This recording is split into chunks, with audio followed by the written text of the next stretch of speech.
the boats with the gales of cotton, getting no rest till the dark night.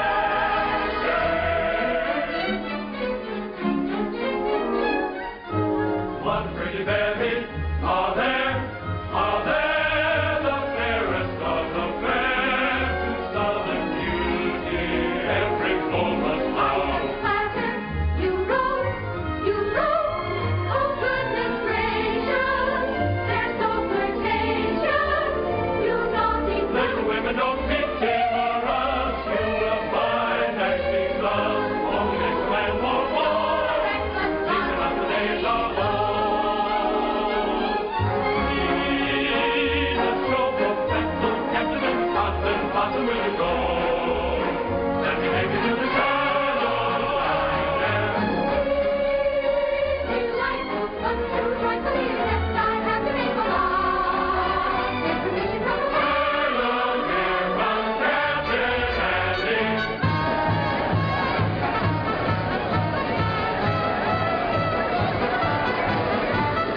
I have got such a wonderful show with the greatest of dramas and jolly comedies. Stephen Baker, the handsomest leading man, and beautiful Julie Laverne as well. Captain Blossom, Captain Andy's floating show. Thrills and laughter, concert after, everybody's sure to go. Captain Blossom, Captain Andy's floating show. Thrills and laughter,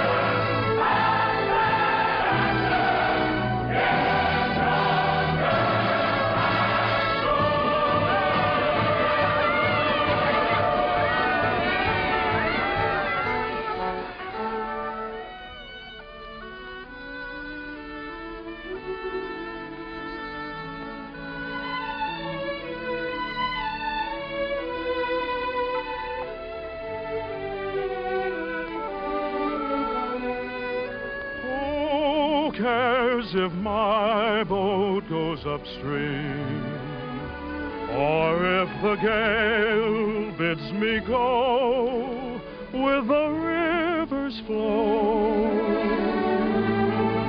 I drift along with my fancy. Sometimes I thank my lucky stars. My heart is free, and other times I wonder, where's the mate for me? Hello. How do you do? Are you an actress? Oh, no, but I'd give anything if I could be. Why? Well, because you can make believe so many wonderful things that never happen in real life. Well, if you like to make believe one thing, why can't we make believe we know each other? The game of just supposing is the sweetest game I know.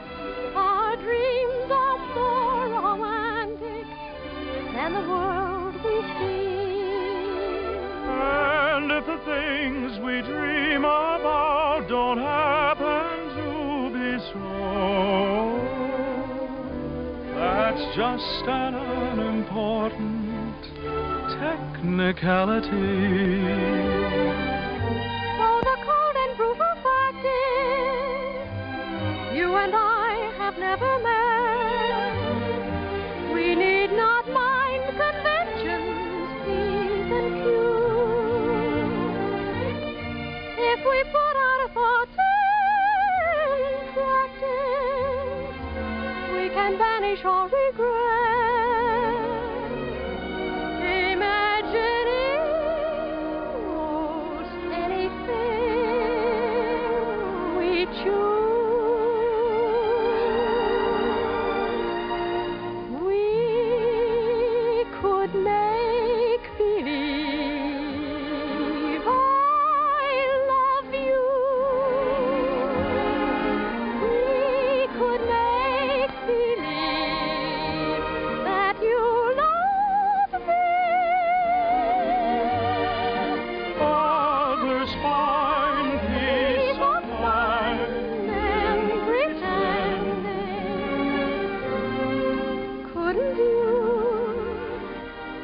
couldn't I?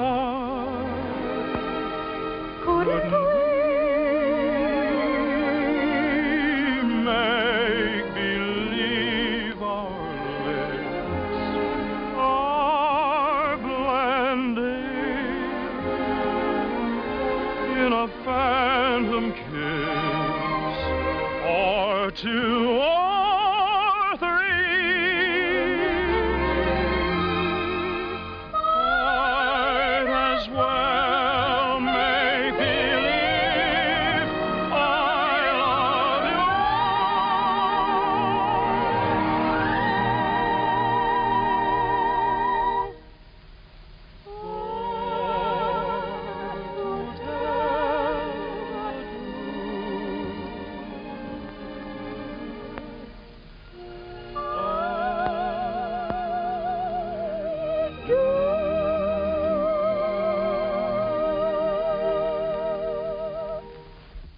Magnolia?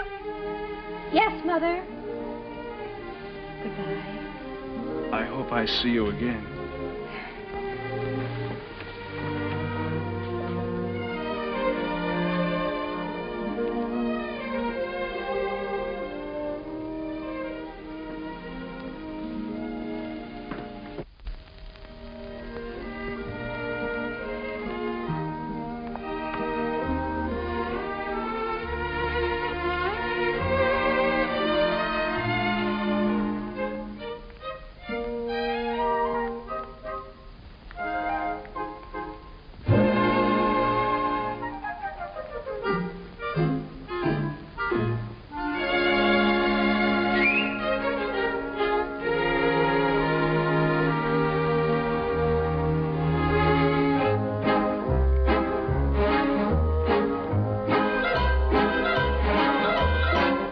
Upon the wicked stage ain't ever what a girl supposes. Stage door Johnnies aren't raging over you with gems and roses. When you let a feller hold your hand, which means an extra beer or sandwich, everybody whispers ain't her life a whirl. Though you're warned against a ruining your reputation,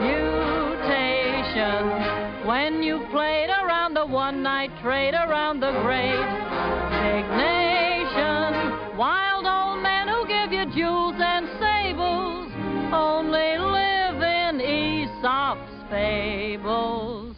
Life upon the wicked stage ain't nothing for a girl. Though we listen to you moan and grieve, you must pardon us if we do not believe you. There is no doubt you're crazy about your awful stage. Life upon the wicked stage ain't never what a girl's supposed. Stage door Johnnies are raging over you with gems and roses. If some gentleman would talk with reason, I would cancel all next season. Life upon the wicked stage ain't nothing for a girl.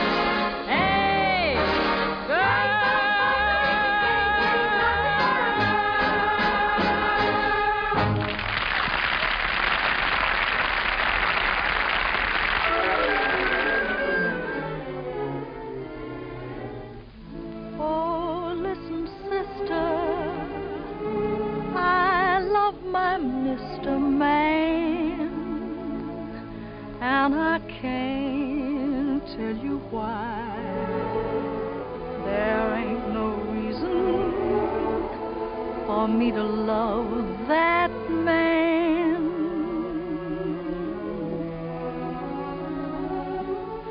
It must be something that the angels done planned.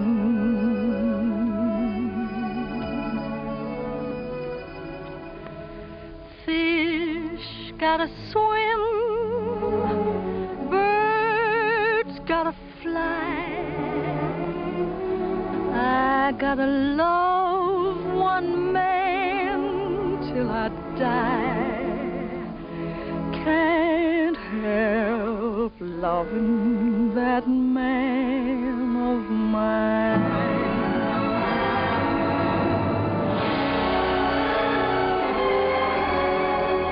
Tell me he's lazy, tell me he's slow, tell me I'm crazy, maybe I know. Can't help loving that man of mine. When he goes away, that's a rainy day. But when he comes back, that day is mine.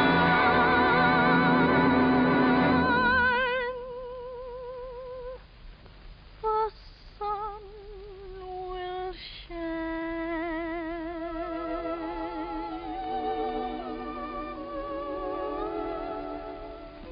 He can come home as late as can be. Home without him ain't no home to me. Can't help loving that man of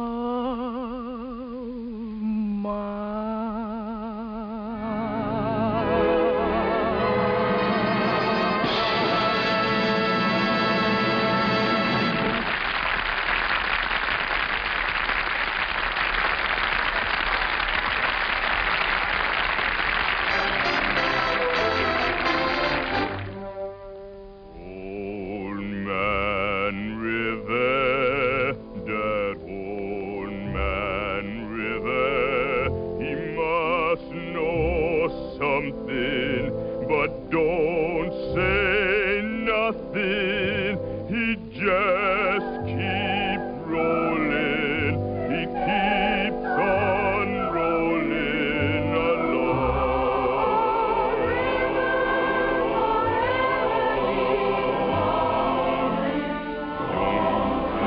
Potatoes, he don't plant cotton, and them that plant them is some forgotten. But old man River, he just keeps rolling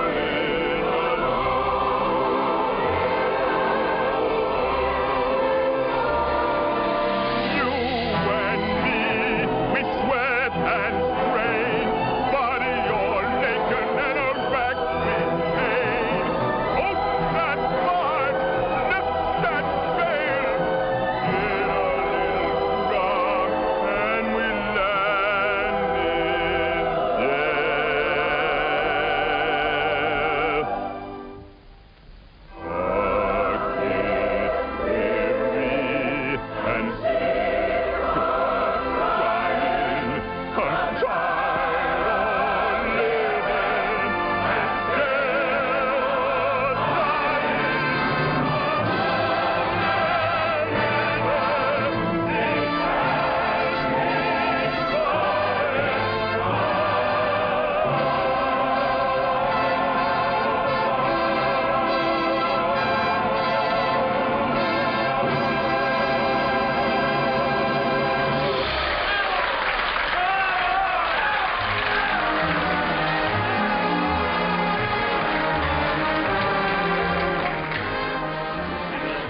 It'll run over a year. Well, over a year. Congratulations. What do you say? Wonderful. Congratulations, Johnny.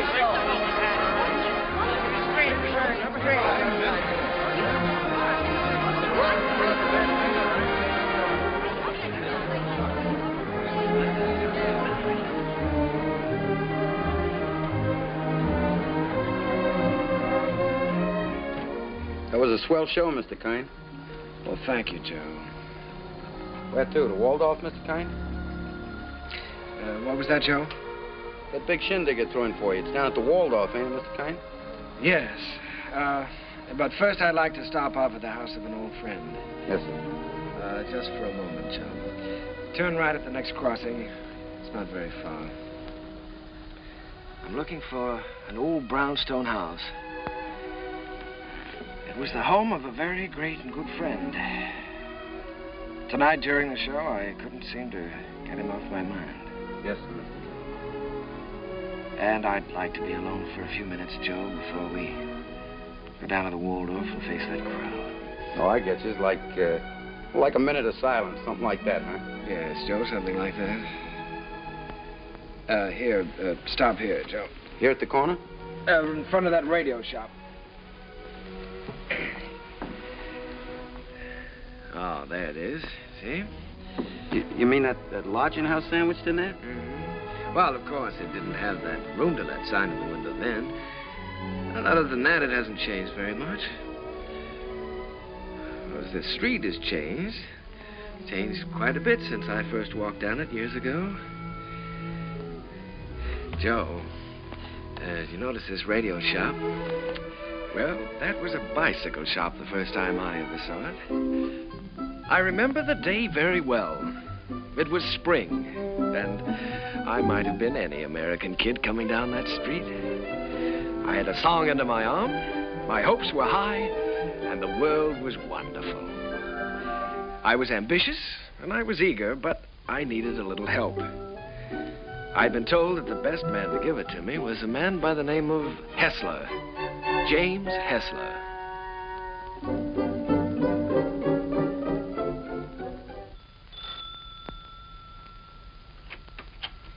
Come in. You're an hour late already. I suppose you realize that. You can start on the upstairs bedroom immediately. Mrs. Muller, Daddy wants some more roast beef. I'll be there in a second, Mr. Hessler, and see that you get to their nests, young man. He's not the moth killer. I'm a songwriter. A songwriter. I see. You entered under false pretenses. Well, it won't do you any good, young man. Mr. Hessler isn't seeing songwriters anymore. He's going in for better things. Maybe he should have some roast beef. He's very hungry. Shh. Don't mention roast beef in front of a songwriter. Look, Aunt, give me a snack here. No, so it is, so it is. You feel like you're going to fall down and faint, don't you? Dear. Well, you can come in for a while. Can't have people fainting in the house, not even songwriters. Thank you. Come in, come in.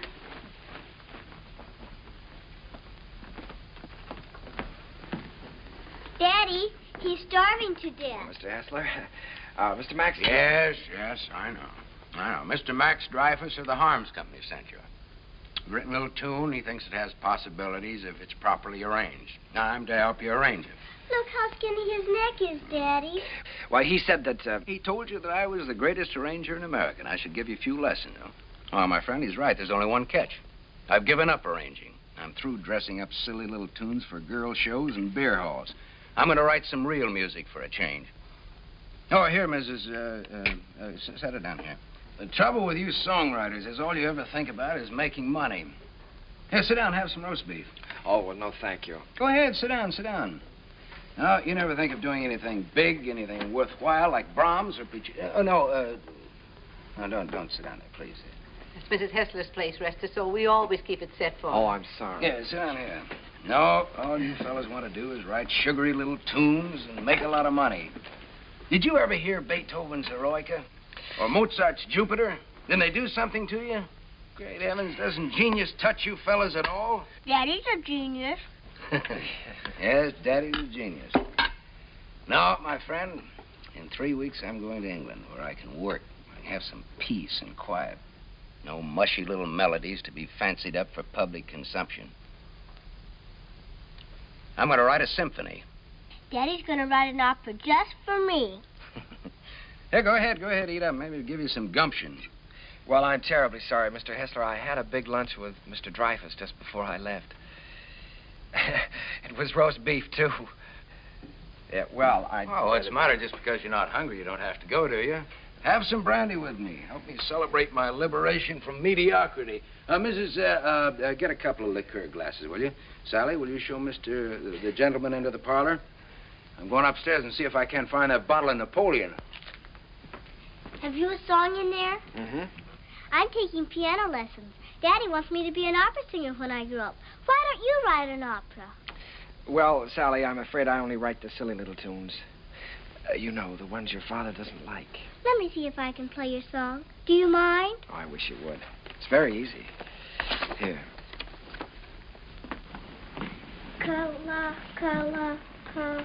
What's the name of the song? Kahlua. That's a funny name. Sounds like candy, like gumdrops. Well, it's the name of a very romantic beach in Hawaii, Sally. No, that's B. B natural. Here, let me show you. Now, here's the melody. Should be played with clarinets. Oh, no. Wait a minute. No, that's not right. You've got to use clarinets to play the vamp. Oh, I was thinking of using brass there. Brass and spoil your finish? Good heavens, man. You've always got to save the brass for the finish. Oh. Well, what do you think? Think? I know. This is a romantic song. Sit down. It's sentimental. You've got to start the melody off with your strings. Devisa, here, I'll show you. Start that vamp again, Sally. It's perfect for clarinet, see? Now, then the strings enter. Devisa. Did you hear how wonderful that is?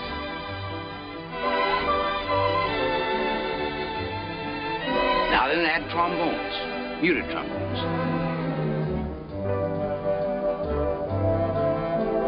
That's great. Can't you just hear that? Sally?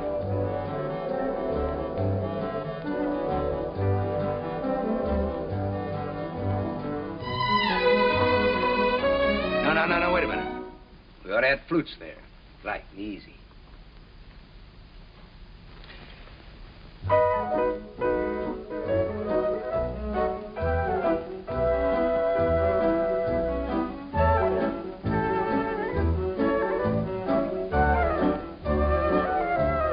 Now then add your brass.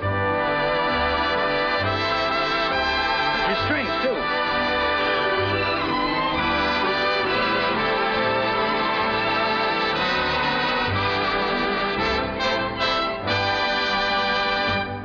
You see? Not easy?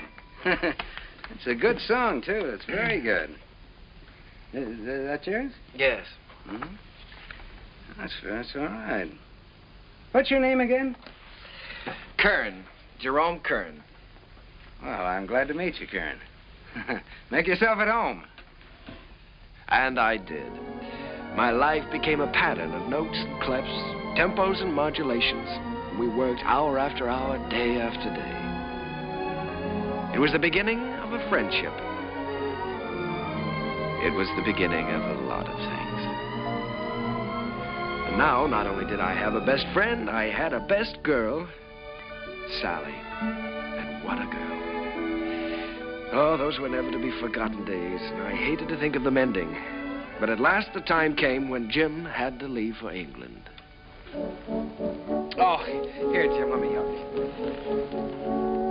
Oh, it's those symphonies of yours. They're as heavy and bulky as lead. Nice, they're not tinny like some tunes I've heard. Oh, Sally, honey, come here. All right, here we go. Fortissimo. Dum-da-da-dum-da-dum. Bum. Got it. Oh, you carry a lot of weight, Sally. It was easy. Come along, Sally. At least we're not going to miss the boat. Goodbye, Mr. Kern. Goodbye, Mrs. Goodbye, Sally. Bon voyage. What does that mean? Happy journey. Bye, Uncle Jerry. Be a good boy. This will be the end of it, boys. Don't forget to pack my song, Daddy. No, I'm good. She means Kahlua. Well, that is her song, Jim. You know, if it hadn't been for Sally, I wouldn't be here now. Well, she's very fond of you, Jerry. I'm going to miss her. I'm going to miss all of you. Well, you may not be gone so long. It all depends on... You won't mind living here alone, will you? Oh, no, I'll get used to it. Jim, in case I don't get a chance at the boat, I just wanted to tell you that... Oh, forget it. I like arranging now that I'm through with it. Glad to have been some help. No, it's more than that. It's been your kindness and your home here. Look, Jerry, I just want you to write some good music, some real music. That's all the thanks I want. Don't waste your time fussing with those wheezy little tunes. Think big. Try to be somebody. I will, Jim. I'll try to be as big as I can. Yeah, good. That's fine. Well, we better be on our way. Oh, good heavens, Sally's song. You know, I'm so tickled that she remembered that. Remembered? It's your song, Jerry. She couldn't forget it.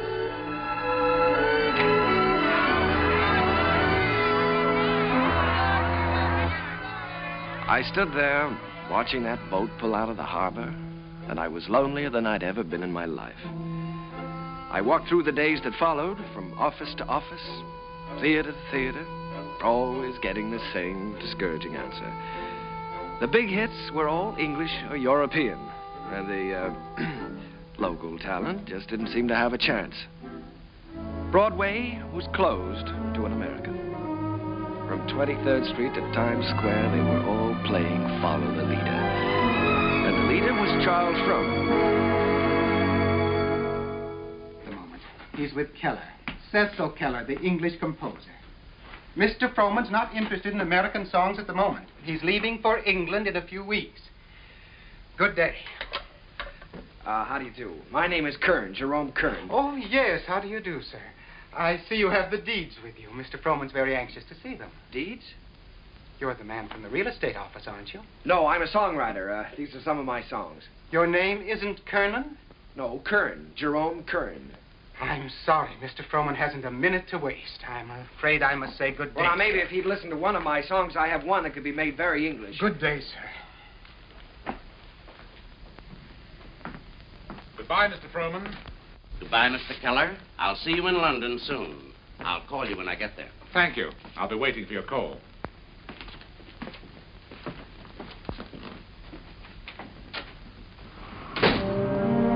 I made up my mind that I was going to try to write music with an English accent.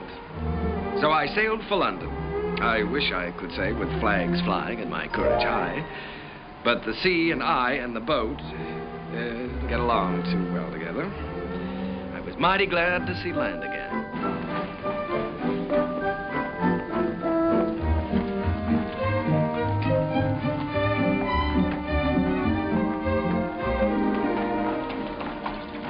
Excuse me, could you tell me where Mr. Hessler lives? Hessler? We have a Wesley and we have a Smith. No, Hessler. Mr. Jim Hessler. Uncle Jerry! Sally. Oh, honey, it's so good to see you. We didn't know you were coming. Well, I didn't know I was myself. Daddy will be so glad to see you. Come on, we live right over there. All right. Oh, Sally, you're getting prettier every day. I remember Judy. Yeah.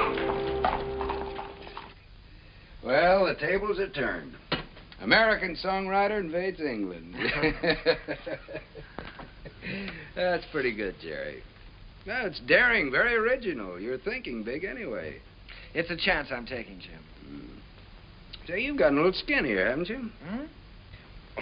I haven't been getting enough roast beef lately, I guess. Jerry, I look at you sitting there, and it's just hard for me to believe you haven't been here all the time. Thanks, Jim. It's sort of like being home again. How was the symphony coming along? All right? Oh, well, yes, I'm still in the note-making stages. Of course, I always believe in making plenty of notes. It's kind of like planting seed. One day they start to grow, and then, before you know it, lo and behold, your symphony's all written. Uh-huh. Simple and easy, hmm? Not as difficult as writing those silly little tunes. Well, no, it's the quiet here that does it, Jerry. The peace in this place is just so thick that you can float on it. It's a rustic pastoral. Wait a minute, now, answer that telephone. Oh, the doorbell. Will you get the door, please? You've got to do something about that. Yeah. No, there's a picturesque pastoral. Hello. Who? Sometimes they're on backward. I can't. She's waiting for a piano lesson, sir. Oh, Mr. Edwards.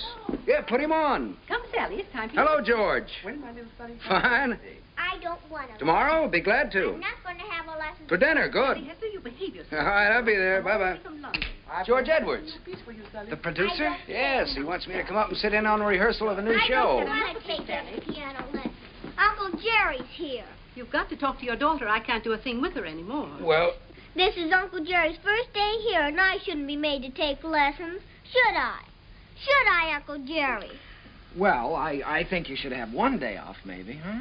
That's the end of her. There was some hope for her until her Uncle Jerry arrived. Now she's spoiled for good and all. Come, we get ourselves a cup of tea.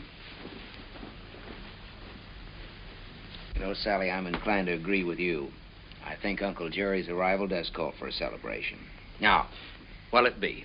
London or the fair? Oh, the fair, Daddy. Please, the fair. All right. The fair it is.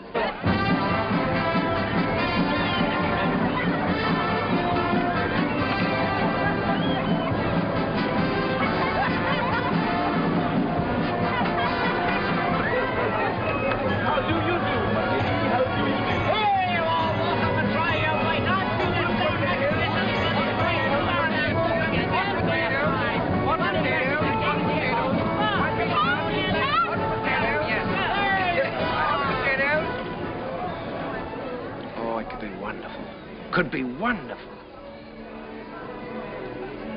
Oh, no, Jerry. I don't want Sally to go up in the swings, not till she's a little older. The whole stage full of swings and a boy and girl in each swing and all of them singing. Oh, you mean for a production number? Yeah. That's not a bad idea. They could swing from the stage right out over the audience and back again. Make a good production number. What song would you use with it? Spoon with Me, be perfect. Spoon with Me, that sounds fine. Suppose I take that up to George Edwards. For the Gaiety? Sure, I'm going to have dinner with him tomorrow night. Oh, Jim.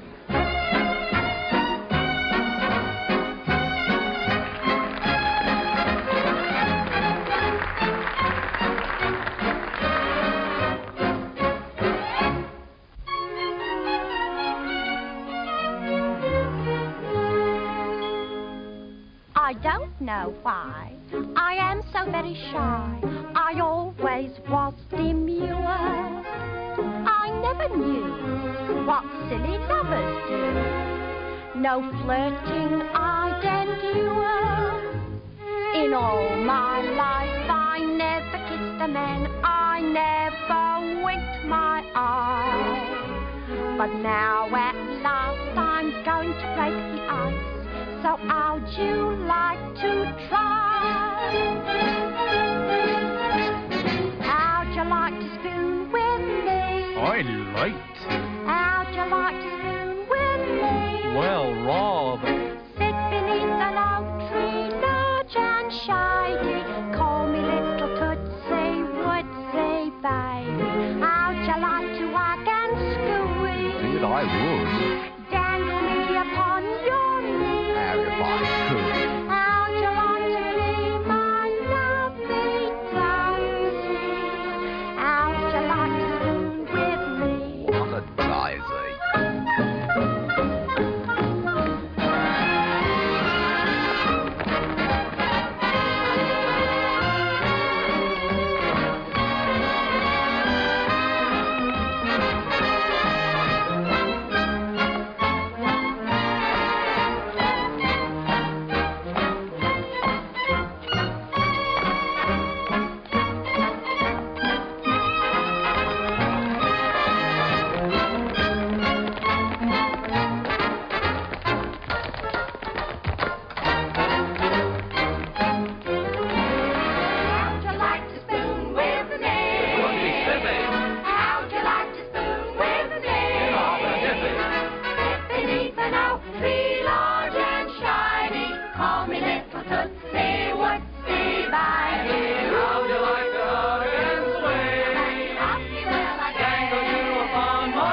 Pardon me for intruding. You've been pointed out to me as the composer of that delightful number with the swings in it. My name is Froman, Charles Froman.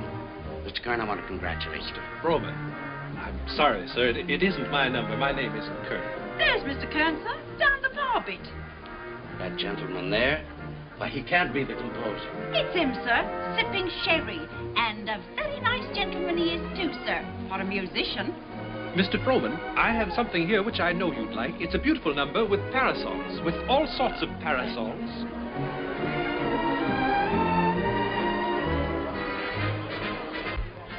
Mr. Kern? Oh, Mr. Froman, how do you do? I'm very glad to know you. Mr. Kern, I want to tell you I think your swing number is delightful. It has such beautiful English charm to it, really delightful.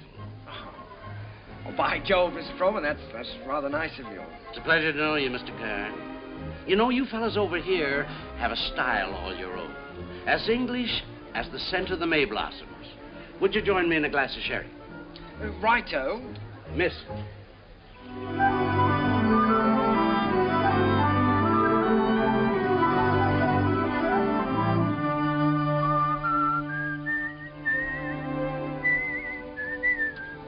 I'd give that one up if I were you. One song at the Gaiety, I think you can afford to take a rest. Well, if I could finish it, I know I could interest Froman in it. You ought to know by now that Charles Froman is only interested in English music and English composers. If I only had a piano, I know I could work this out right now.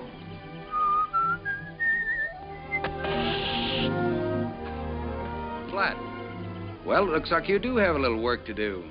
That town we passed wasn't very far back, was it? No, not very. Well, let me take your bike, and I'll go back and see if I can borrow a repair kit. No, I think I'd better go. I can talk with the natives better than you can. Well, let me do it. I can use my accent on them. That's just what I was afraid of. No, you wait here and whistle yourself a little tune till I come back. Make sure you can find this place again. I'll find it.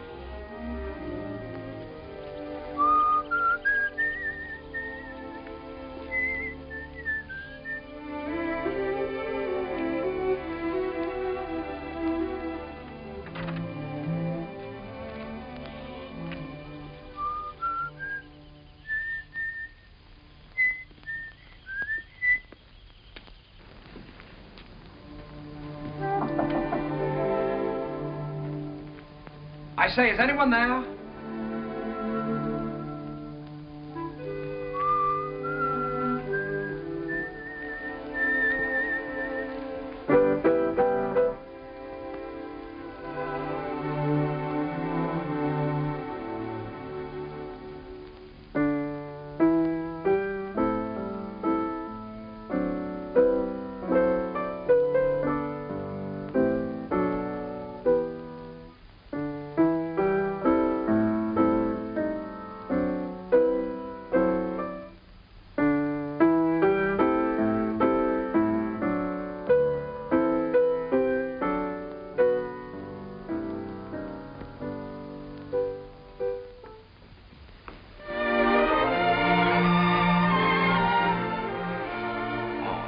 How do you do?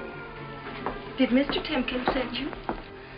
Well, I was passing by on my bike, and I got a flat tire, and, well, then you don't work for Mr. Timkins. No, I happened to notice your piano through the window, so I thought I'd come in and try out a little tune. I see. For a minute, I thought you were the piano tuner. No. Well, I'd better go before the owners. What do you do here? Gardening? A little. Oh. Well, I don't know whether anybody's told you, but for a working girl, you're very pretty. Thank you. You're an American, aren't you? Yes. Yes, I'm a songwriter. As a matter of fact, that song I was playing as you came in was mine. Did you like it? Oh, what? You wrote it yourself? Sure. Oh, I write lots of songs. Maybe you've heard this one.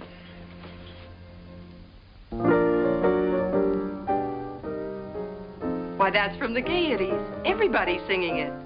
Uh-huh. Now, this is the one I was working on.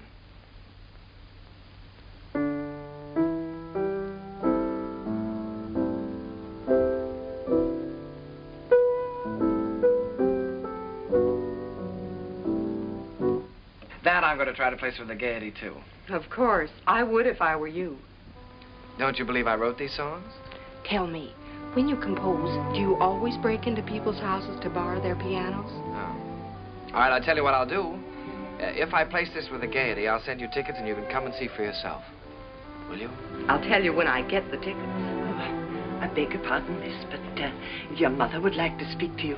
She's in the upstairs sitting room. Thank you, Katie. I'll be right up. Well, I'm terribly sorry. But I still wrote those songs. And I'll still be waiting for the tickets. Will you? Wonderful. I won't forget.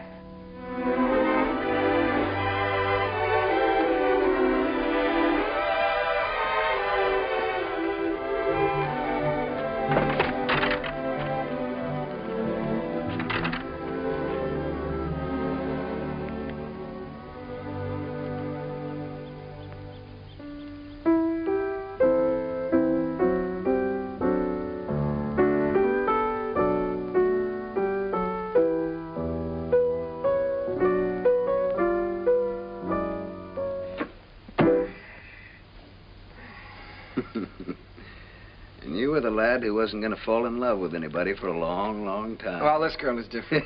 Sure, I know. Well, now, don't joke about it. It's serious. Don't you believe me? Yes, of course I believe you. Now, she really is different. I know. Her hair is like spun gold shining in the sunlight. Well, I don't know about her hair. She had a kerchief on, but her eyes were like pools in the starlight. I see. Even with her working clothes on, she's the prettiest girl I've ever seen. I'm sure of it. Seriously, Jim, don't you believe me? Yes, Jerry, I believe you. It's spring, isn't it? And tomorrow morning, I think I'm going to give you a great big dose of sulfur and molasses. Good night.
Noticed. When I look at you, I can't seem to see anything else. Oh, writing songs again. Perhaps we better stop and have lunch. All right. You can move in under those trees there. Isn't it a beautiful day? Beautiful. Now, let's see. You've seen Westminster Abbey and the Tower of London, and you've seen Buckingham Palace and Hampton Court. Maybe there's something I can tell you about this place.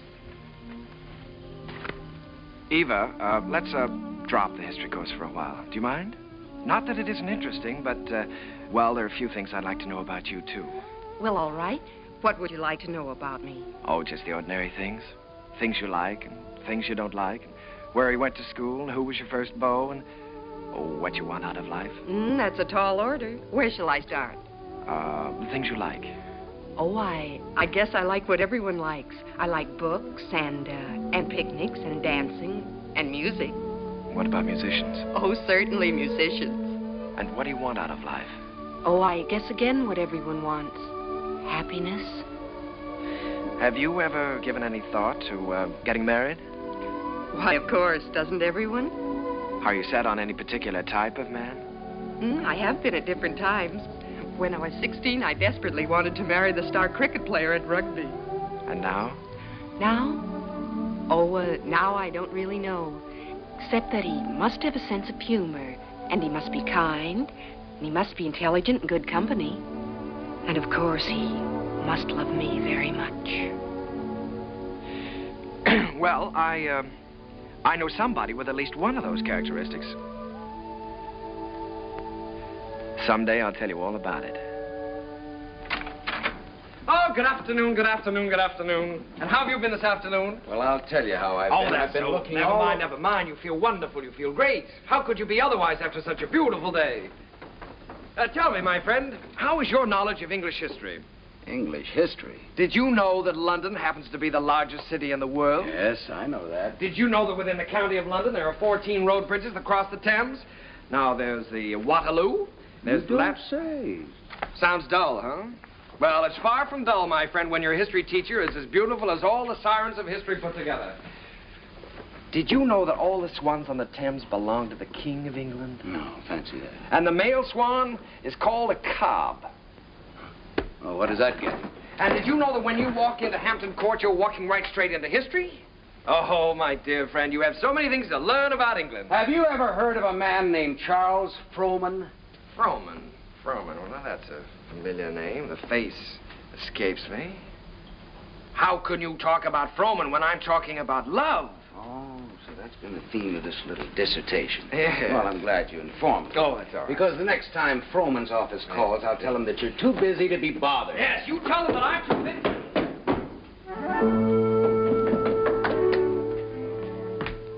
Did you say the next time Frohman's office calls? That's what I said. They've been calling you all day. But why should I bore you with such trivial details? Well, what do they want? No, dear friend, you return to your archives. Why think of the future when the past is so glorious? Oh, come on, now quit clowning. What happened? Nothing. Frohman just wants you to write 4 songs for his new show. If, of course, you can spare the time. Well, why didn't you tell me about it? Why didn't I tell you about it? Well, come on, let's get going. There's no time. We've got to do that on the ship. On the what?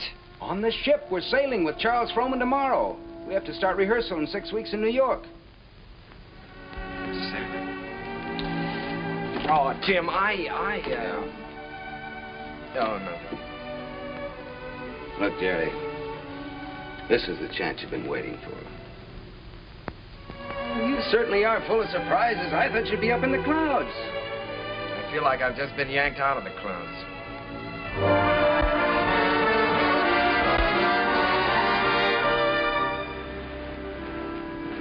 Jerry, aren't you coming down for lunch?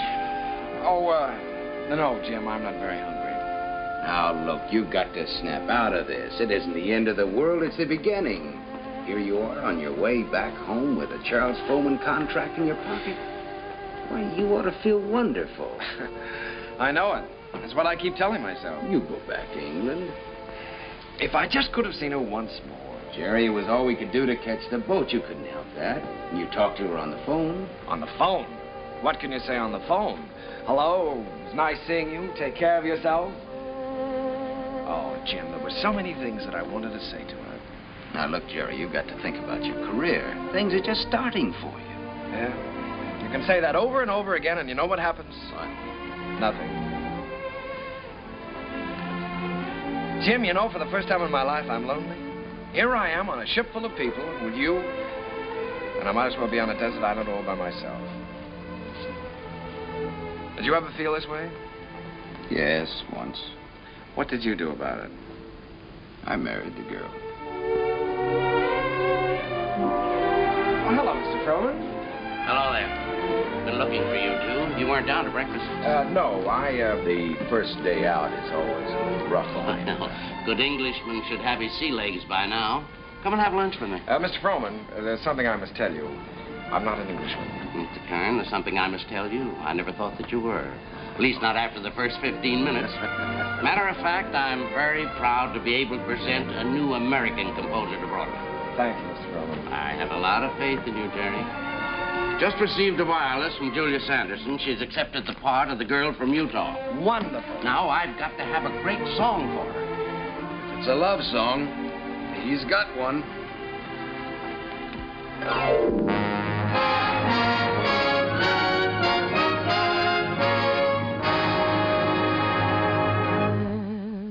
When I told them how wonderful you are, they didn't believe me. They didn't believe me. Your lips, your eyes, your teeth, your hair are in a class beyond compare. You're the handsomest boy that one could see. And when I tell them,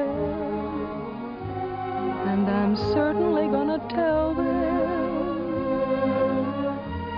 that you're the boy whose wife one day I'll be, never believe me. They'll never believe me.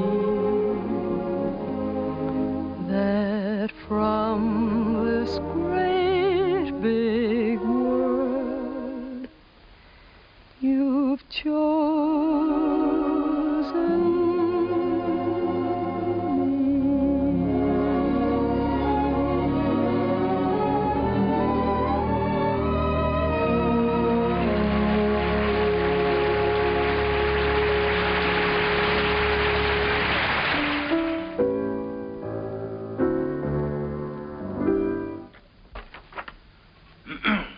Here. I've got the Clouds number worked out pretty well now, I think. I never realized that writing a complete score was such a job before. Well, one good all-night session like this does wonders.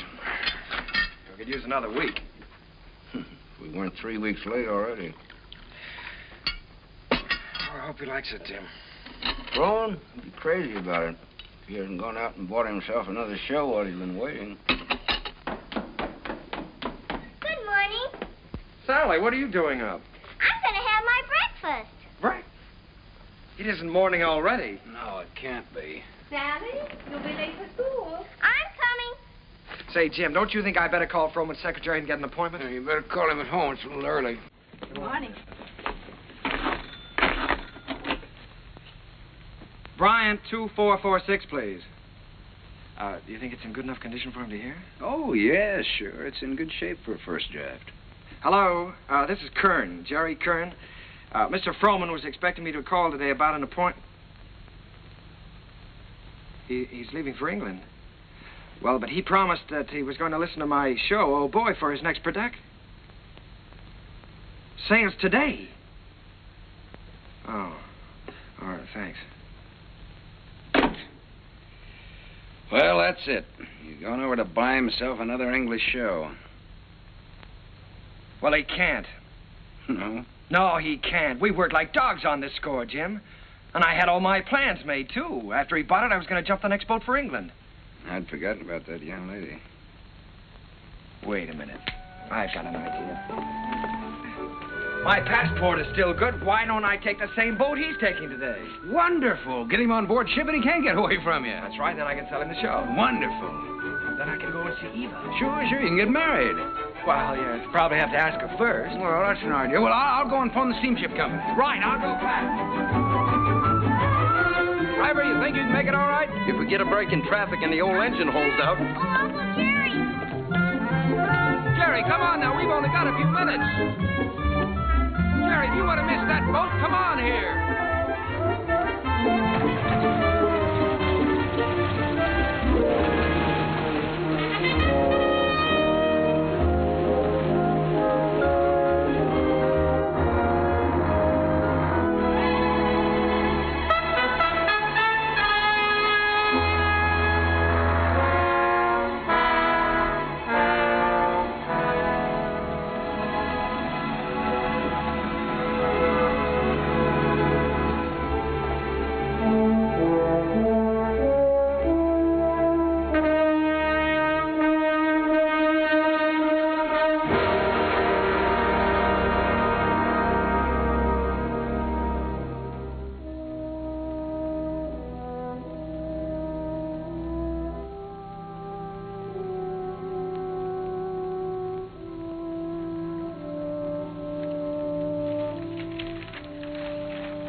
Charles Frohman.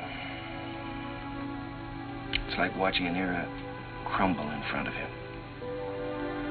The theater's gonna miss him. Yeah. You were very lucky to miss that boat, Jerry. Seen Max around?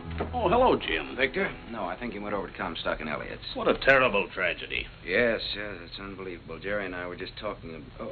Jerry, you know Victor Herbert, don't you? This is Jerry Kern, Victor. How do you do, Jerry? It's a great honor to meet you, Mr. Herbert. Charlie Frohman spoke of you quite often. He had great hopes for you. Well, he was very kind. He liked you. But more important, he respected you. And it's easy to see why. You've got a song to sing. Thank you, Mr. Herbert. Look down at that city, Jerry. It's made up of millions of people. And music has played a part in all their lives. Lullabies, love songs, hymns, anthems. Must be pretty wonderful, Mr. Herbert, to realize that people you don't even know and never will know are singing your songs, and all of them asking for more of the Victor Herbert music. It makes me feel grateful, Jerry, and very humble. One of these days you'll find out yourself how it feels. What is it my publishers call me? The Dean of American Music. Well, I think you're going to be the next dean. One thing I must admit, you've got a better figure for it. Keep writing, boy. Don't let anything stop you. Good night. Good night, Mr. Herbert. Night, Victor. Good night, Jim.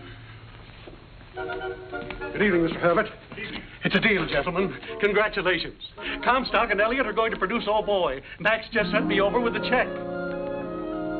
What's the matter? Aren't you fellas happy? Yeah, we're happy. Thanks. Turn out those lights again, will you?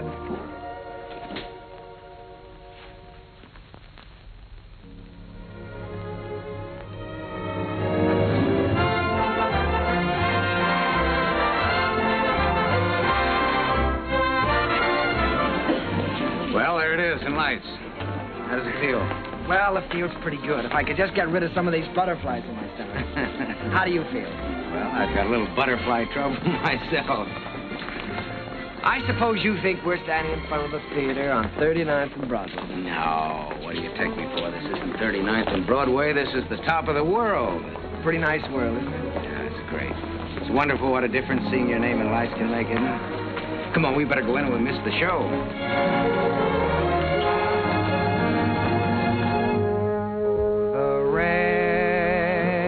Comes a pitter-patter, and I'd like to be safe in bed. Skies are weeping while the world is sleeping, trouble heaping on our heads. It is vain to remain and chatter, and to wait for a clearer sky. They'll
Jerry. You're in, my boy. Listen to that applause. That's for you.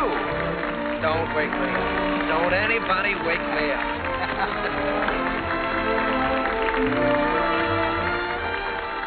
Figured out how you're going to spend your money yet? Well, for one thing, I think I'll buy an interest in Harms. For another...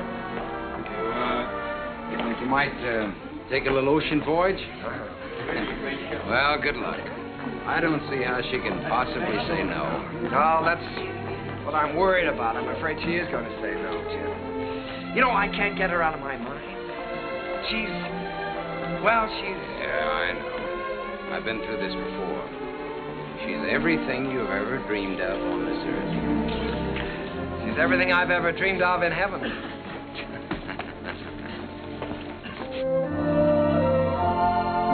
Oh, Jerry, let's stop here, shall we? All right.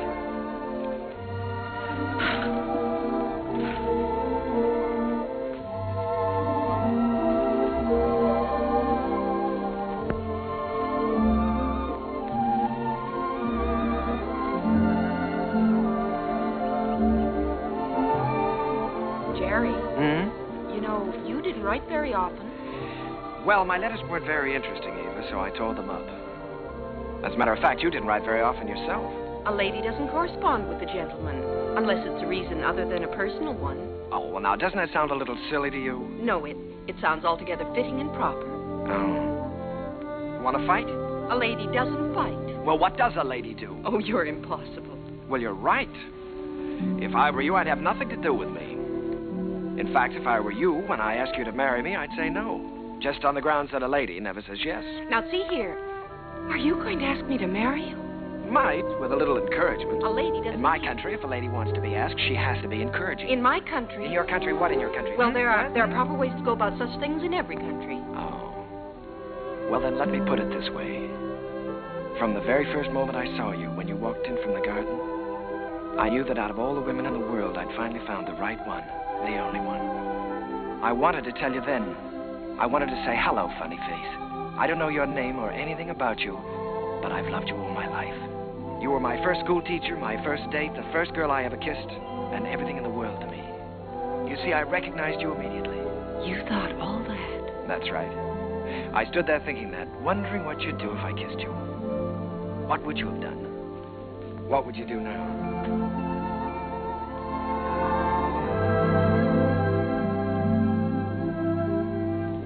Will you marry me, Eva? Thank you so much. I'd love to. Hello, Mrs. Kern. Hello, my darling.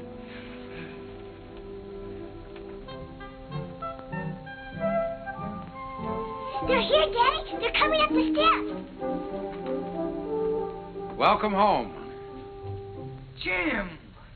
What, you old fox, you really did it this time. Nothing, my boy, nothing, just a little gesture. Jim, this is Eva. Hello, Eva. Hello.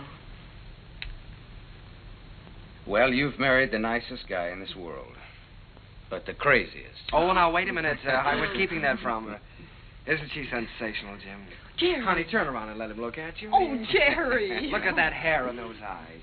Have you ever seen a woman like that in your life before? Only once. No, I hope that both of you have all the happiness in this world. Oh, thank you, Jim. I think we have already. Forgetting me and the music. Oh, Sally, yes, I'm sorry, dear. Sally. On behalf of my father, Jim Hessler, and myself. On behalf of my father, Jim Hessler, and myself, I wish to congratulate you on the start of your voyage into the great sea of life. Oh, Sally. Well, on behalf of my wife and myself, I thank you very much. I'll take it. Hello, Mrs. Hello, Mr. Kern. Sally, it's so wonderful to see you. Why, you have grown up, haven't you? Sally, this is your Aunt Eva. On behalf of my father... Thank you, Sally. We're going to be real good friends, aren't we? Yes, I expect we are. Well, what do you say? Let's all go in and have something to eat, shall we? Oh, Jim, it's so good to be home again. Yes, it was good to be home. I felt I had everything in the world. Happiness, success, and the wife I had dreamed about. I wanted to put it all into music. Eva's smile and her eyes and what it meant to be with her. And at last it seemed to me that the clouds had rolled by. First, there was Leave It to Jane. Leave it to Jane, Jane, Jane. I don't know why you should make me plot and plan for you. She is the girl with I always try to do everything I can for you. no problem you can wish on her gives her a strain. She'll tackle gaily, a score or more daily. If something is on your mind, And I can see that there is not a dot of it. comfort you soon will find. Leave it to me, I will soon get you out of it. If you have started worrying, kindly refrain and just hand over the whole thing to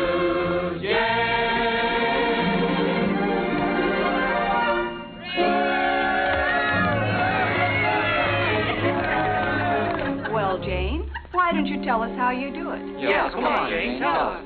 Oh, but it's really very simple. I just study up on the famous women of history. You mean like Lucretia Borgia? Well, no, not exactly. Listen. In days of old, beside the Nile, a famous queen there dwelt. Her clothes were few, but full of style, her figure slim and svelte.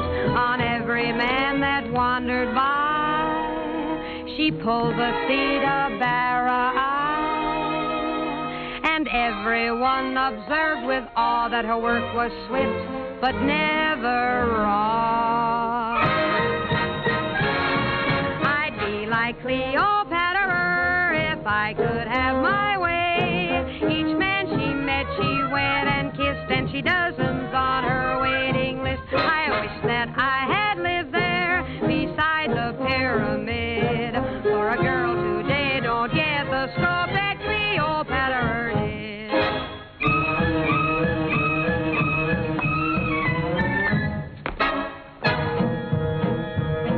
She danced new dances now and then, the sort that make you blush. Each time she did them, scores of men got injured in the rush. They'd stand there gaping in a line and watch her agitate her spine. It simply used to knock them flat when she went like this and then like that. That dancing Cleopatra was always on the spot. She gave those poor Egyptian kings something else to watch besides the Sphinx. Mark Antony admitted that what first made him skid was the wibbly wobbly wibbly dance that Cleopatra did.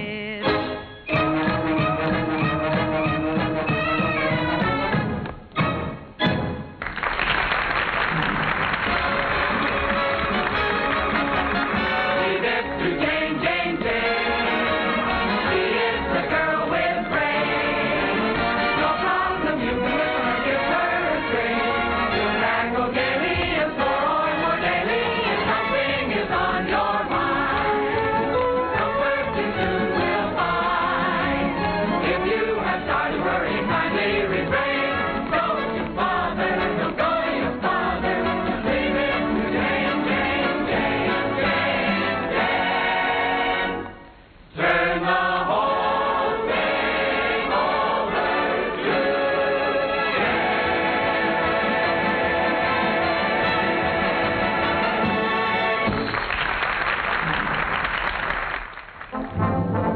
Once again, Broadway belonged to the Americans. To George M. Cohan, Irving Berlin, George Gershwin, Vincent Youm, Buddy DeSilva. I was working in mighty great company. And in one of my own shows, Sally, I was fortunate enough to have the reigning queen of the era, the wistful, lovely, unforgettable Marilyn Miller.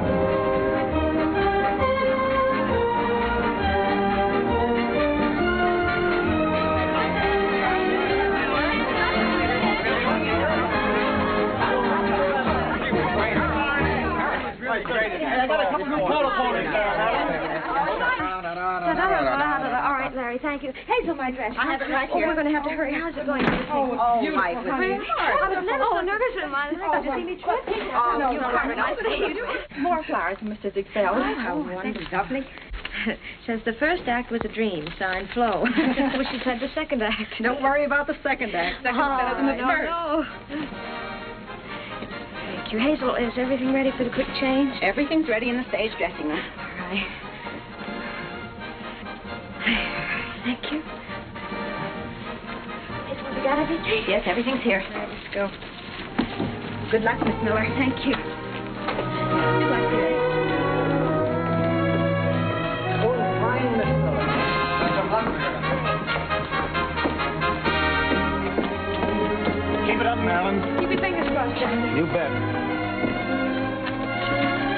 Oh, here you are, Miss Miller. Everything is ready. Here you are, Miss Miller. I got it nice and warm for you. Put it right here. You got everything now?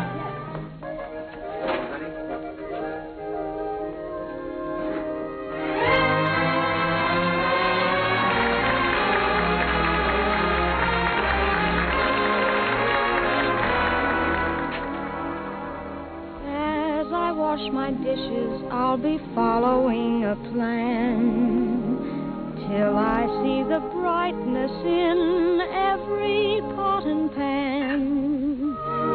I am sure this point of view will ease the daily grind, so I'll keep repeating in my mind.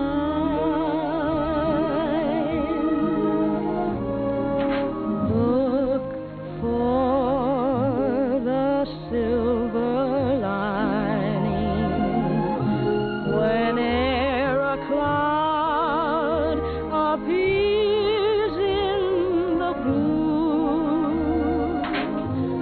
Remember, somewhere the sun is shining, and so the right thing to do is make it shine for you. A heart full of joy and gladness will always banish sadness and strife. So always look for the silver lining and try to find the sunny side of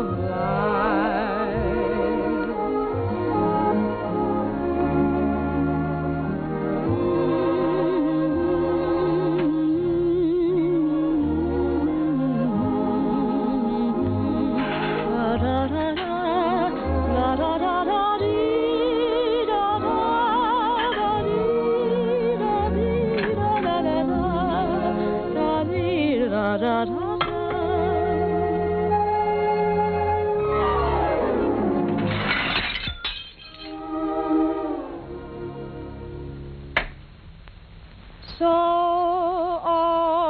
always look for the silver lining and try to find the sunny side of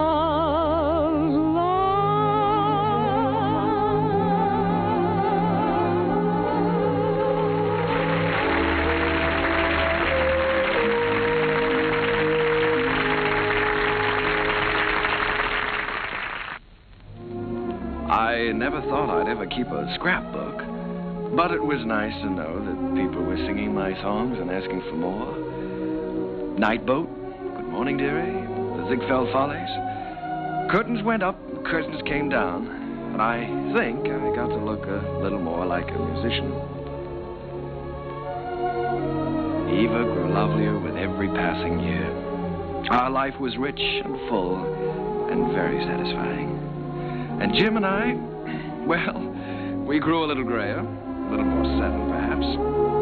He was still working on his symphony, Or so he said. But on the whole, the years didn't change as much. However, they certainly did change Sally. She was quite a young lady now. She'd been away at school. In fact, many schools. Well, Sally. Hello. Darling. Well, Sally, I thought you were at school. Well, I was. Oh. What happened this time? I just can't stand that school anymore, Uncle Jerry. I've left, and I'm not going back. What does your father say about that? Well, he hasn't said anything yet. He doesn't exactly know. You see, I just left there this morning, and I came right out here to talk to you. Oh, Uncle Jerry, I had to leave. I hated it so much I couldn't eat or sleep or anything. This is the third school you've left now, isn't it, Sally? Yes. Well, now, it seems to me that you ought to be able to make a go of one of them. Oh, I just don't seem to fit in very well. The kids all seem so... Oh, I don't know. All they're interested in are parties and clothes. They seem to think that's all there is to life. Oh, Uncle Jerry, I wish you'd talk to Dad for me. He'll listen to you. Well, Sally, you know your father isn't well. Then I ought to be home where I can take care of him. You ought to be at school completing your education. You want to make something of your life, don't you? Oh, I've had an education, and now I want to get down to something serious. Oh, Uncle Jerry, you did promise you'd help me get a start in the theater. I said I'd help you when you were ready. Your father wants you to complete your schooling first, Sally, and he's the boss. Oh, Uncle Jerry, Dad's forgotten what it's like to be young and feel like this, but you haven't. You haven't forgotten what it's like to stand on Broadway and look up at the lights and think, someday I'll see my name up there. You remember that feeling, don't you, Uncle Jerry? Yes, Sally, I've got to admit it, I do. Well, then that's more important than school or anything else in the world, isn't it? Isn't it, Uncle Jerry?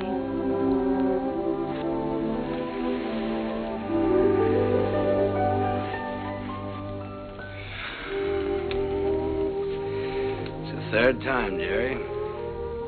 Yes, I know. Maybe we shouldn't have made her go back before. After all, if she hates it so much. Oh, Jerry, you can't keep on running away from things all your life. It's time Sally found that out. Well, you can't live another person's life for them either, Jim. It isn't fair. Sally's grown up now, and I think she ought to be allowed to do what she wants to do. I want her to finish her education and get a chance to finish mine. I always said that any kid of mine was going to get the right start in life. Well, what's right for one person isn't always right for another, Jim. You know that. Jerry, the trouble with that girl is she's just plain stage-struck. She comes by that honestly enough, doesn't she? Remember how we used to pound the sidewalks and knock on doors? Nobody could stop us. Goodness only knows enough people tried to. Remember how thrilled we were when we finally realized we were in? So what right have you or I to interfere with Sally? Yeah. Well, what are we going to do, Jerry? I'd give her a part in Sunny. So cast. Part of Gwen hasn't been cast yet? Gwen, well, it's only one line. Gwen is going to have a song. The doctor's here, Mr. Hester. Oh, fine, Miss. Doctor, I'll be with you upstairs in just a minute. Good evening, Mr. Kerr. Hello, Doctor. You know, when you get to be my age, you start collecting pills. Well, Jerry, I hope that works out all right.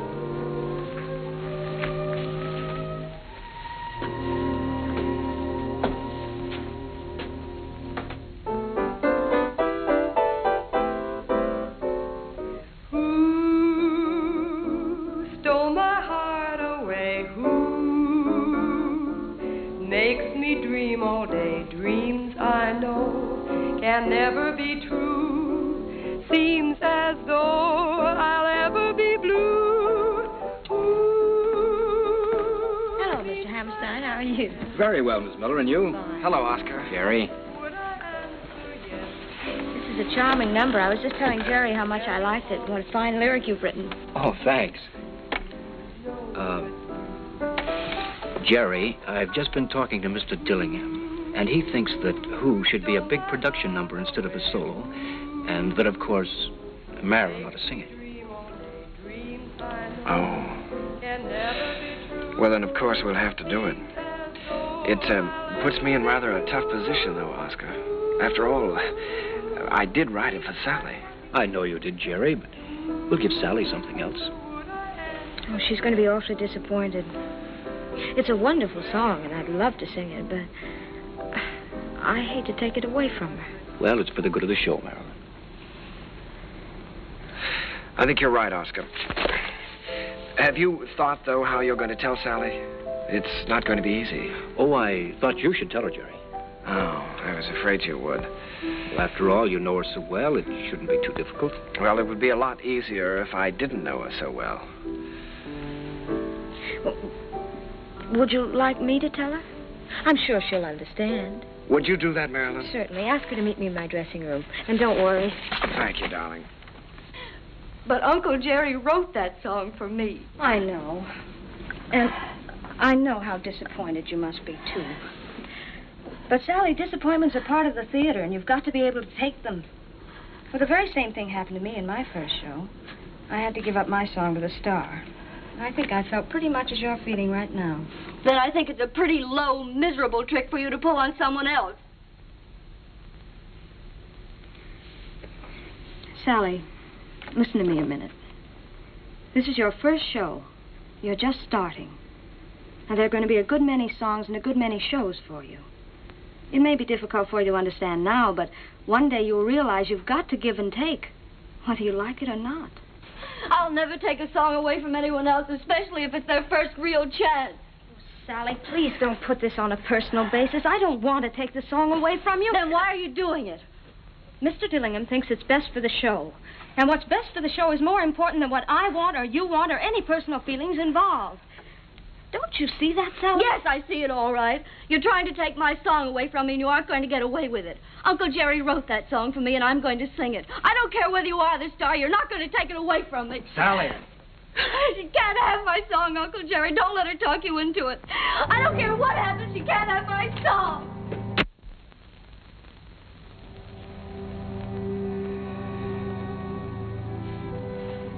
I'm sorry, Jerry.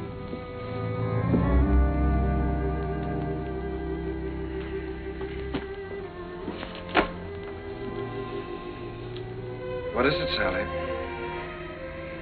Am I still in the show, Uncle Jerry? If you want to be. You won't have a song, though. He took my song away from me, the song you wrote for me. Sally, there's a little thing called the good of the show. Apparently the show didn't seem very important to you this afternoon. Not important? You didn't care what happened to the show just so long as you got your way. The theater doesn't work that way, Sally. Nothing works that way. I learned something today. I suddenly realized that you're not ready for the theater yet. Not ready? No. All you have to offer is a small talent, a great deal of conceit, in return for which you want success.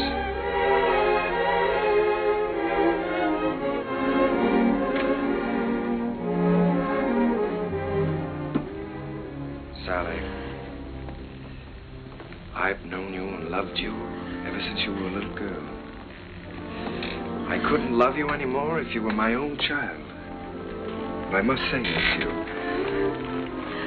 You're not going to get anywhere in this life by using people. And until you realize that, you're not going to have the respect of anyone. Sally, I'm ashamed of you.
back into my memory's eye.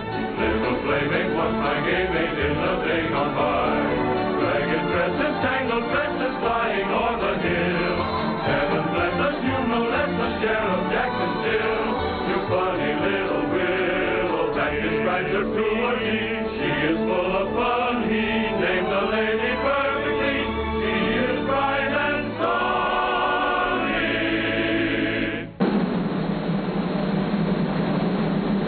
Never comb your hair, sonny. Leave the breezes there, sonny. Let your stockings fall down for shocking. The sound is all that you do. Smiling all the while, tomboy. Where'd you get your smile from, boy? Little sunny girl, be my honey girl, sunny.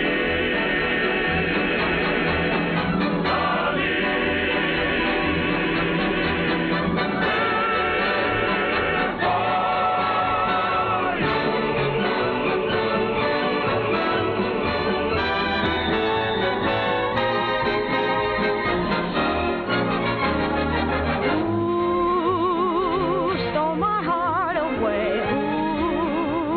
Ooh, makes me dream all day. Dreams I know can never come true. Seems as though I'll ever be blue. Means my happiness too. Would I answer yes to? Well, you ought to guess who. No one but you.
Hello?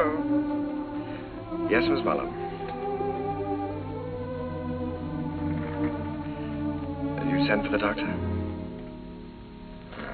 Is Sally there? Oh. Well, you be sure he stays in bed, Miss Mullin. I'll be right over.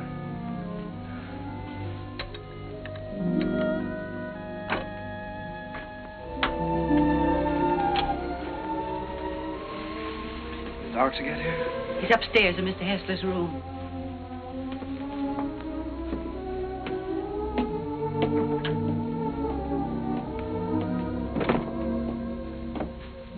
It's his heart.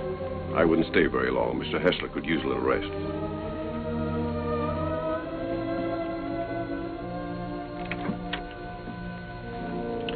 Well, good evening, Jim. Oh, Jerry. We missed you at the theater tonight. How are you? Sally's gone, Jerry. Yes, I know. Mrs. Muller told me. She didn't come down for dinner, and so went up to her room.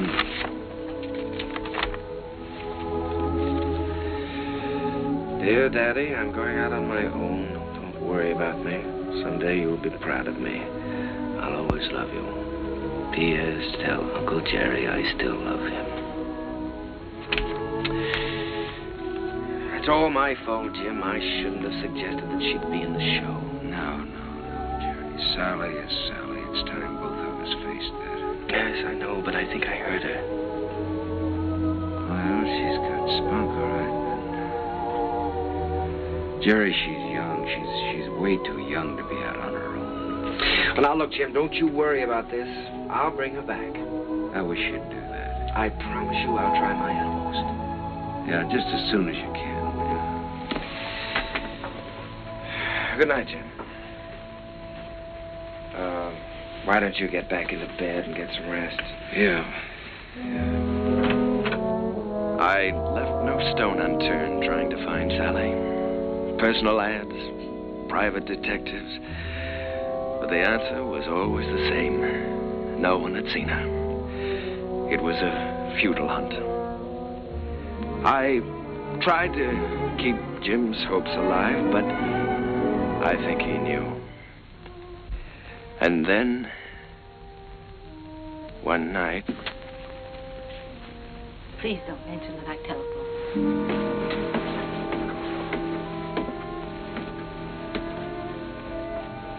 I think, Mr. Colonel, you'd better go up right away. He's been asking for you.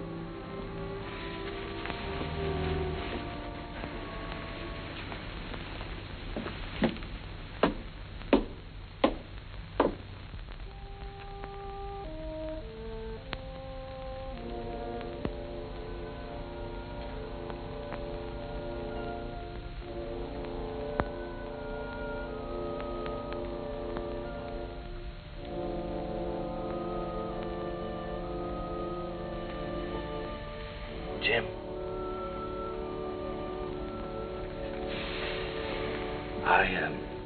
I was just driving by. I thought I'd drop in and say hello. Yeah.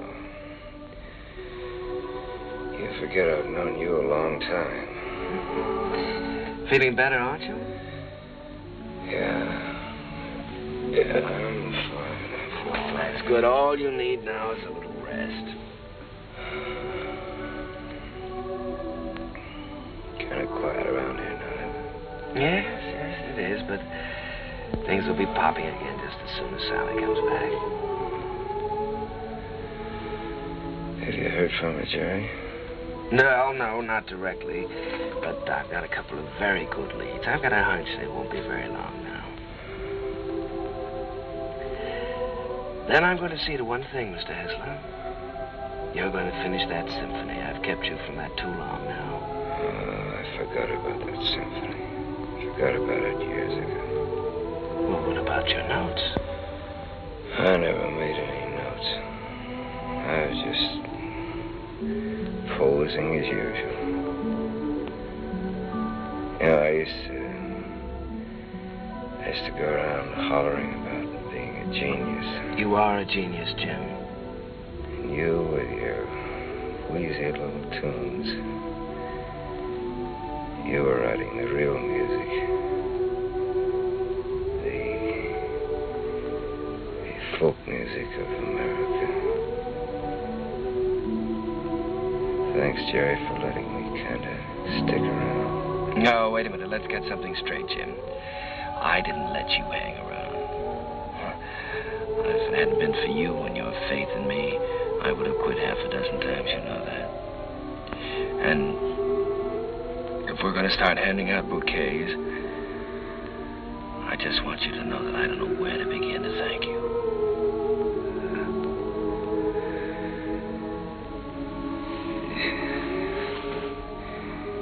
You're a great man, Jerry.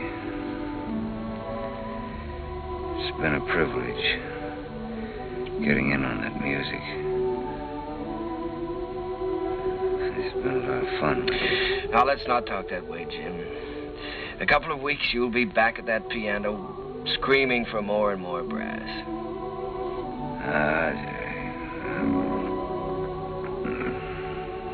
This looks like the time for strings.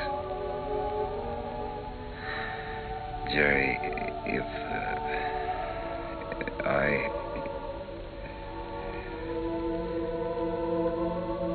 want you to look after Sally for me. Jim, you're going to be all right. So is Sally. In a couple of weeks, why, we'll be laughing about this.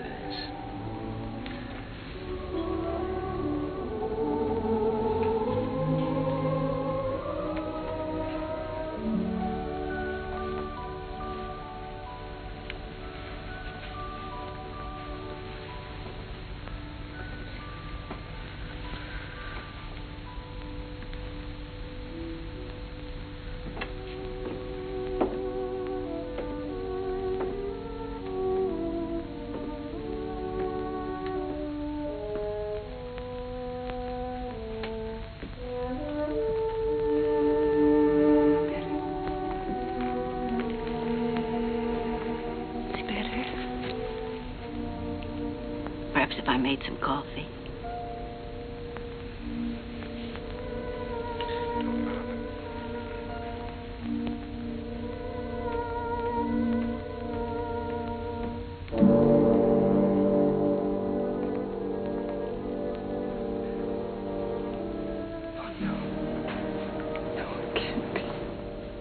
Mr. Kern had hardly closed the door when he...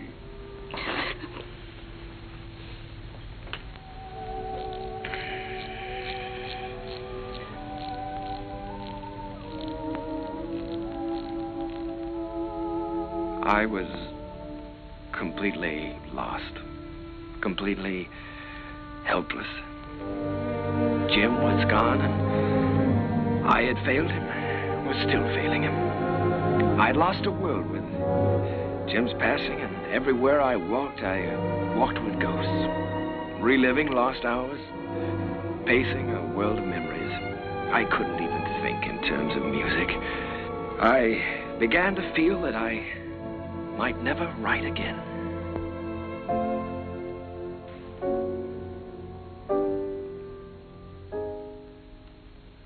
How long has this been going on? For weeks, Oscar. Ever since Jim died. He's a score to write, and he hasn't done one song. Well, that certainly doesn't sound like Jerry. He seems to have completely lost heart. Have you had any word of Sally?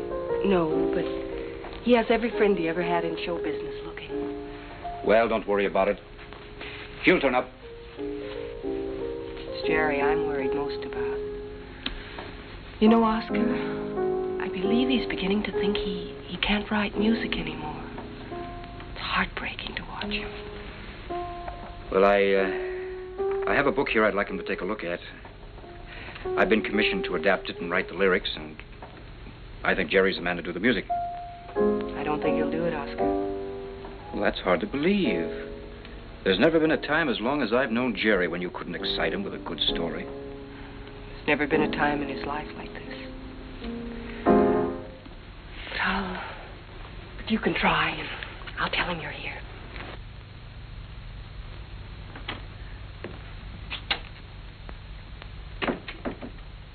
Hello.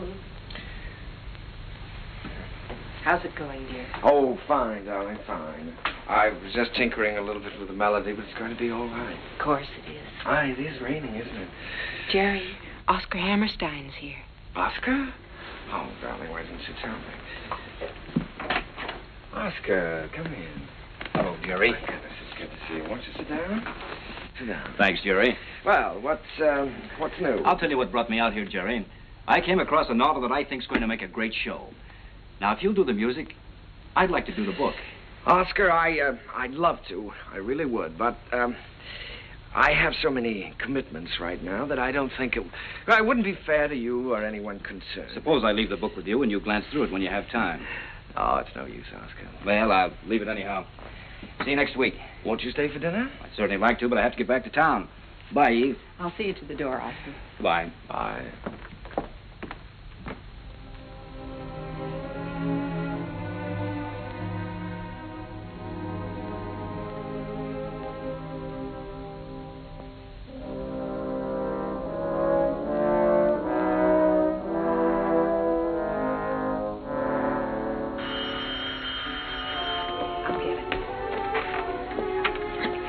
Hello?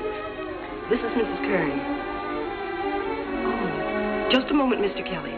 Jerry, it's Arthur Kelly. He's got news of Sally. Hello, Arthur. Yeah. Oh, that's wonderful. In Memphis? What was the name of that club again? Club Elite, all this week. Yes, well, I'll get right on it. Thank you very much, Arthur. Sally is singing at the Club Elite in Memphis all this week. Oh, that's wonderful. Shall I pack a bag for you? Yes, darling, you do that and I'll call and make reservations.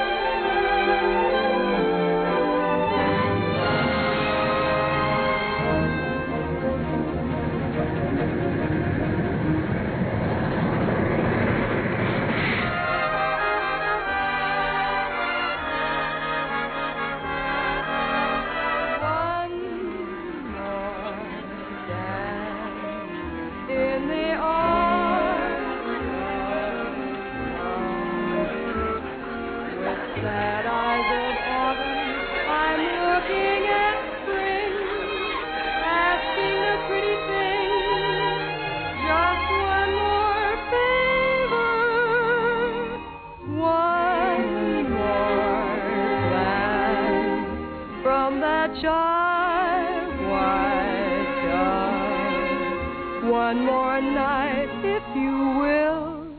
One more flight, one more thrill. One more dance, if you will, with me.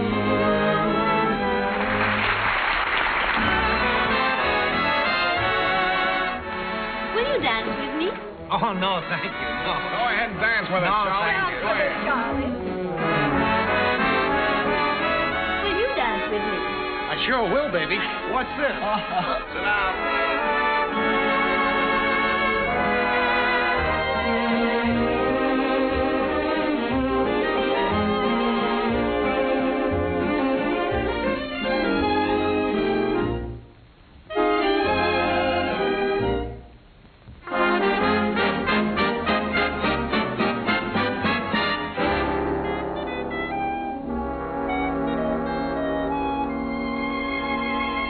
Of what you're losing by constantly refusing to dance with me. You'd be the idol of France with me, and yet you stand there and shake your foolish head dramatically while I wait here so ecstatically.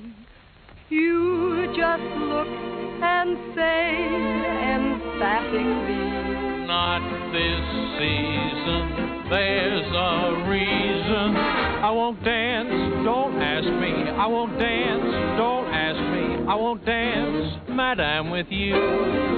My heart won't let my feet do things they should do. You know what? You're lovely. So what? I'm lovely. But oh, what you do to me. I'm like an ocean wave that's bumped on the shore. I feel so absolutely stumped on the floor.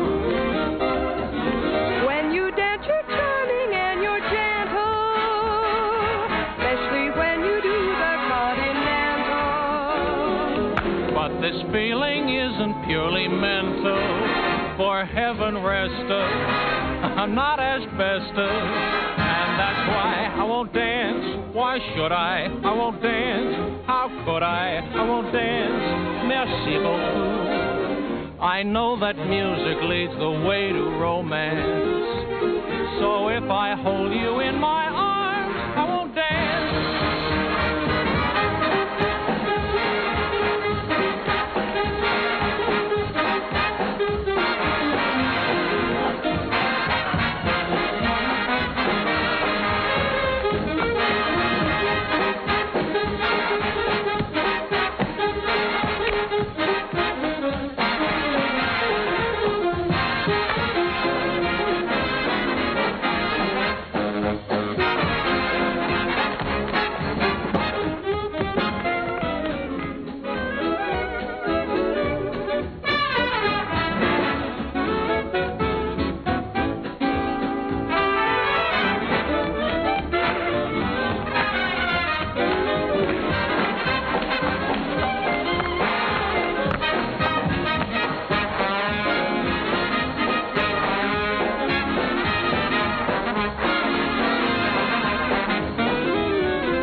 Sally. Uncle Jerry.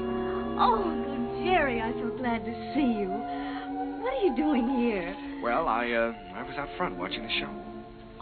Did you see what we did to your number? Yes. I bet you'd like to show me. Not at all. As a matter of fact, I liked it. I wish that some of the people who think my music is highbrow could have seen it. I'm so excited, I don't know what to do. You look wonderful, Uncle Jerry. More handsome than ever. How's Aunt Eva? Oh, she's fine. But of course she misses you. Oh, I miss her, too. I miss you both. Is she with you? You haven't told me yet what you're doing here. No, your Aunt Eva's in New York. And I'm here because somebody told me I could find you here. I've been looking for you for a long time now, Sally. Oh, Uncle Jerry, you shouldn't have bothered. I'm all right. Oh, I'm sure you are, but I promised your father I'd look after you. Sally, I want you to come back to New York with me. I can't, Uncle Jerry. I'd like to, but I can't. When I heard about my father, I never realized he was so ill, Uncle Jerry. You know I never would have left him. I know that, Sally. When I heard about him, it was as though someone had forced me to look into the mirror for the first time. I loved him very much, and I knew I'd broken his heart. I was spoiled and selfish, and I knew that I could never have any respect for myself again unless I did what I said I was going to do. So you see, I can't go back right now. I'm making my own way now, and I'm pretty good at it, too. Well, Sally, I just don't like the idea of you being here and all alone. This is just a stepping stone from where I've been to where I hope I'm going. I'm making $50 a week now because the management thinks I'm worth $50. If I'm worth more, I'll get more. And if not, I'll have to find it out for myself. And Uncle Jerry, I'm not using anyone. 5 minutes, Miss Hester. Thank you, Jimmy. You understand, don't you, Uncle Jerry? Well, Sally, you know, darling, I'd give anything in the world if you'd let me help you. But I must say that I've never been quite so proud of anyone in my life as I am of you at this moment.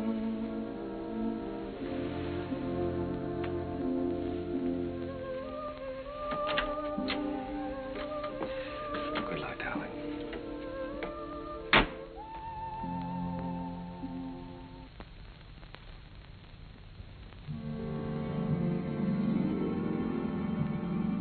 Gradually, I felt the old heartache misting away, and I was at peace. The promise I had made Jim had been fulfilled. Sally was going to be all right. I walked along the river that night, with the river wind in my face and the taste of it on my lips. And I stood there listening. A sudden excitement thrilling through me, listening to the song of a river that makes its way right through the heart of America. And the voice of that river was the laughter, the tears, the joys, the sorrows, and the hopes of all America's people.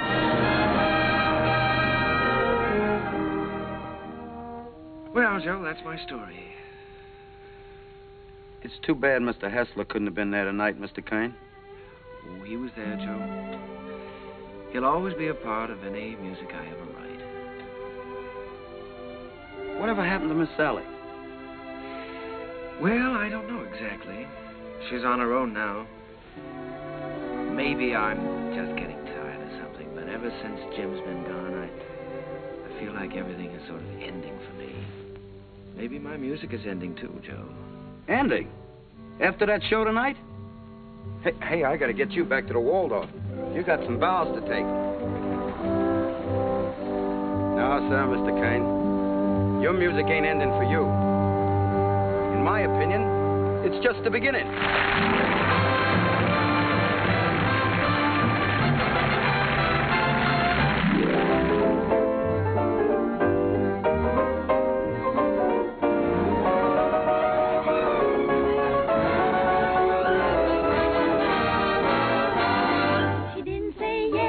didn't say no. She didn't say stay. She didn't say go. She wasn't so sure that he'd be good. She wasn't even sure that she'd be good. So what did she do? I leave it to you. She did just what you do.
Do sit down, Mr. Kern. Oh, you sure we won't be in the way? Oh, certainly not. Not at all. Well, I can't get over this, Mr. Artseed. We certainly don't grow stages like this on Broadway. Darling, look at the size of that orchestra. Why, you have everything in the world to work with here. That's right, Mr. Kern. We've tried to give you the best of everything. Yes, that's so. What was the number you were going to do today? Well, we found an old song of yours that you did first in 1917, called The Land Where Good Songs Go. Oh, I'd almost forgotten about that one. We're using it as a frame for some of your other songs. What star is going to sing this? Well, Mr. Kern, as a matter of fact, we're trying out a newcomer.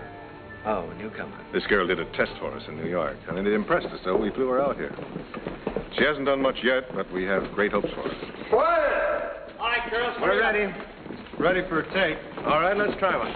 Places, please. Okay, Charlie. Hit the lights.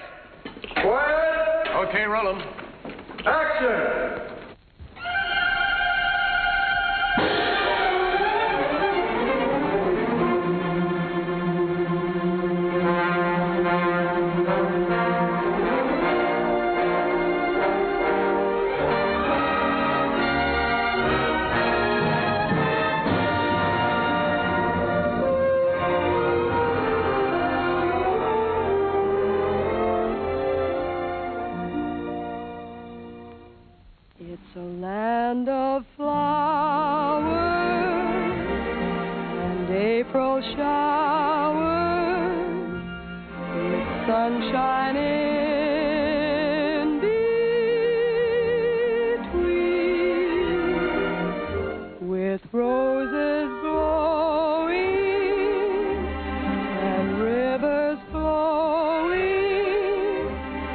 grasses growing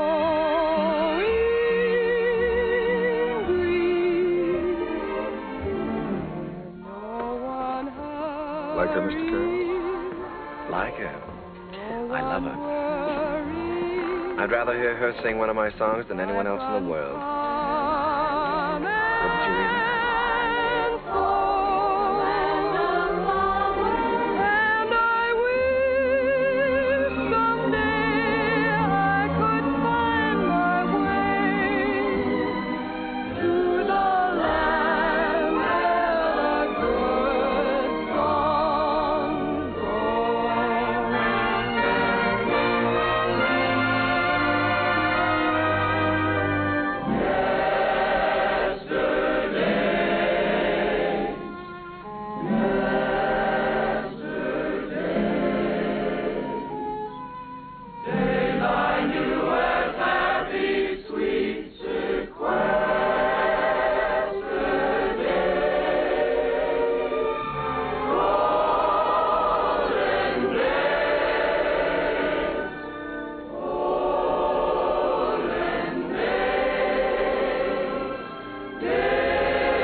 what am I giving? Why do I want the things I dare not hope for? What can I hope for? I wish I knew.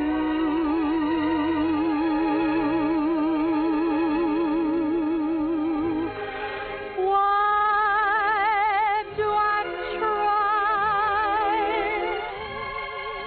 to draw you near me? Why do I cry? You never hear me. I'm a poor fool, but what can I do?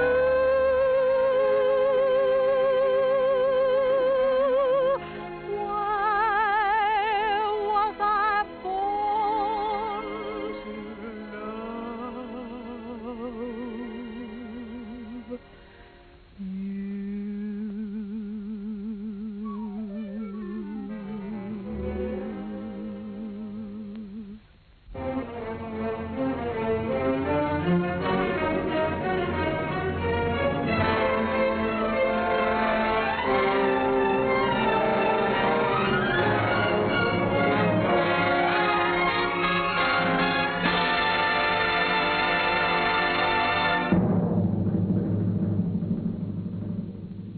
Old Man River,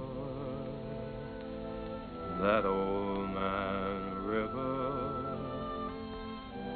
he must know something, but he don't say nothing. He just keeps rolling. He keeps on rolling along.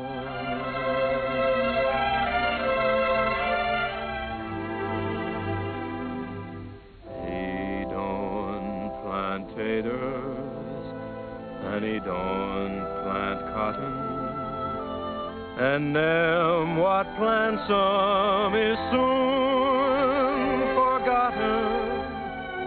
But old man River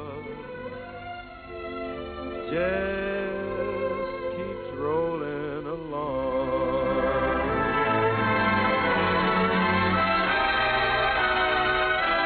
You and me, we sweat and strain, bodies all aching and racked with pain.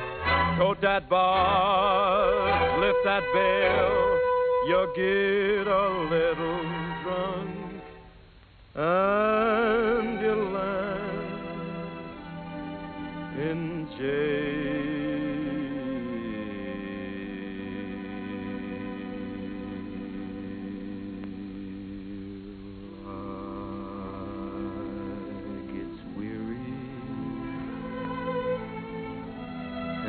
so sick of trying. I'm tired of living, but I'm feeling